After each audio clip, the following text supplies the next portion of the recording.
Hello friends, आप देख रहे हैं the drone expert YouTube channel powered by www.droneschools.in जो कि ऑनलाइन ड्रोन ट्रेनिंग देता है। आज के इस वीडियो में हम ड्रोन रूल्स जो कि अभी रिसेंटली पब्लिश हुई है DGCA ऑफिशियल से, उसके बारे में डिटेल में बहुत ही आसानी से इस वीडियो के जरिए समझेंगे। तो चलिए शुरू करते हैं। DGCA ने 12 मार्च 2021 में 148 पेजेस का ड्रोन रूल पब्लिश किया है, जिसमें पेज 1 to 79 हिंदी में और 80 to 148 इंग्लिश में है। इस डॉक्यूमेंट की लिंक डिस्क्रिप्शन में अवेलेबल है, आप उसे वहां से डाउनलोड कर सकते हैं। DGCA ने पूरे रूल्स को पार्ट में डिवाइड किया है, पार्ट I to XI, मतलब टोटल 11 पार्ट्स। इस पार्ट को हम एक एक करके डिटेल्ड में समझेंगे। पार्ट 1 जो कि प्रिलिमिनरी है और इसमें बेसिक इंट्रोडक्शन वगैरह दिया हुआ है, इसलिए हम ये वीडियो पार्ट 2 से शुरू करेंगे। Part 2 categorization and classification. DGCA ने सबसे पहले ड्रोन्स को 3 टाइप में डिवाइड किया है। एरोप्लेन यानी fixed wing aircraft, rotary craft यानी जितने भी मल्टी रोटर्स हैं, और तीसरा हाइब्रिड UAV यानी जो फिक्स्ड विंग और रोटरी विंग दोनों है। इसके बाद DGCA ने इसे सब कैटेगराइज किया है। रिमोटली पायलटेड एयरक्राफ्ट सिस्टम, मतलब जो ड्रोन रिमोट से मैनुअली फ्लाई की जाती है। Model remotely piloted aircraft system, मतलब एरो मॉडल्स जो मैनुअली रिमोट से फ्लाई की जाती है। ऑटोनोमस UAV, मतलब जो ड्रोन्स ऑटोमेटेड फ्लाई करते हैं। अब ड्रोन्स को वेट के हिसाब से फिर से कैटेगराइज किया गया है।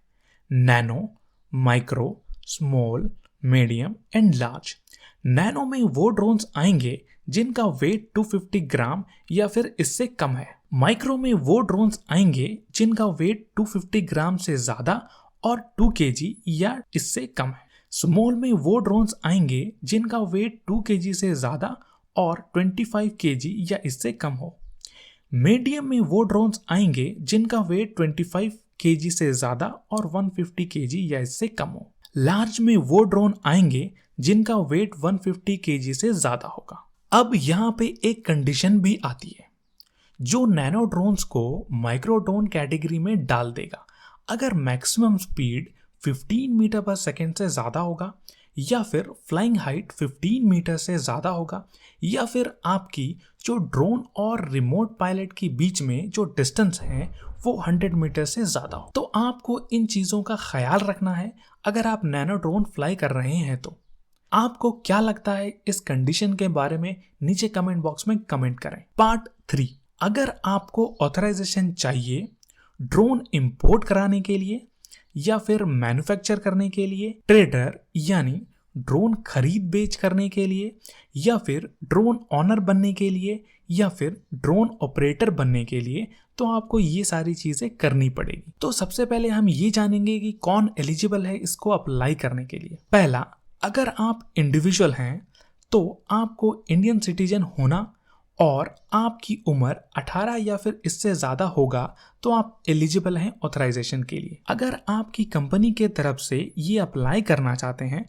तो आपकी कंपनी इंडिया में रजिस्टर्ड होनी चाहिए और आपका प्रिंसिपल बिजनेस भी इंडिया में होनी चाहिए, और कंपनी के chairman and 2/3 of the director Indian होना चाहिए। फर्म या फिर association with central and state government, तो उनका principal place of business India में होनी चाहिए। तो दोस्तों, यहाँ पे ये पता लगता है कि फॉरेनर्स ऑथराइजेशंस के लिए अप्लाई नहीं कर सकते हैं। तो अब हमें पता लग चुका है कि कौन एलिजिबल है और कौन नहीं। तो आइए अब जानते हैं कि ऑथराइजेशंस के लिए कैसे अप्लाई करें। इसके लिए आपको फॉर्म UA1 फिलअप करके DGCA को सबमिट करना पड़ेगा। फॉर्म की लिंक नीचे डिस्क्रिप्शन में दी गई है, आप वहां से डाउनलोड कर सकते। तो आइए अब जानते हैं इसके लिए क्या क्या डॉक्यूमेंट्स होने चाहिए। अगर आप इंडिविजुअल हैं तो फिर passport size photo, proof of identification and age, जिसमें आप सेल्फ अटेस्टेड पासपोर्ट या फिर आधार या फिर पैन कार्ड, ड्राइविंग लाइसेंस की कॉपी दे सकते हैं। प्रूफ ऑफ रेसिडेंस में आप self attested passport, Aadhaar, voter ID, electric water bill, landline telephone bill, bank statement की कॉपी सबमिट कर सकते हैं। अगर आप कंपनी के लिए अप्लाई कर रहे हैं तो proof of incorporation, director identification number, proof of registered address और प्रूफ ऑफ बिजनेस एड्रेस आपको सबमिट करना होगा। अगर आप लोकल अथॉरिटी, सेंट्रल या फिर स्टेट गवर्नमेंट की तरफ से करना चाहते हैं तो certificate of head of the department, जिसमें ऑर्गेनाइजेशन की डिटेल, एड्रेस एंड इंटेंट होनी चाहिए। दूसरा, आपका नाम, डेजिग्नेशन और एड्रेस होनी चाहिए। For any other person, proof of registration, management की डिटेल्स और प्रूफ ऑफ बिजनेस एड्रेस होनी चाहिए। तो आइए अब जानते हैं ऑथराइजेशन के लिए फीस कितना देना पड़ेगा। इंपोर्टर, मैन्युफैक्चरर और ट्रेडर के लिए ₹10,000, ऑपरेटर जो 10 UAV से कम हो उनके लिए ₹1,000, ऑपरेटर जो 10 UAV से ज़्यादा हो उनके लिए 5,000, ऑनर के लिए ₹500। जब आप रेन्युअल के लिए अप्लाई करेंगे तो फीस 50% ही लगेगा। सिक्योरिटी क्लियरेंस, फॉर्म UA1 और फीस देने के बाद DGCA आपको सिक्योरिटी क्लियरेंस देने के लिए भी बोल सकती है। उस केस में आपको अपनी कंपनी, डायरेक्टर्स का और टॉप मैनेजमेंट अथॉरिटी का सिक्योरिटी क्लियरेंस कराना पड़ेगा।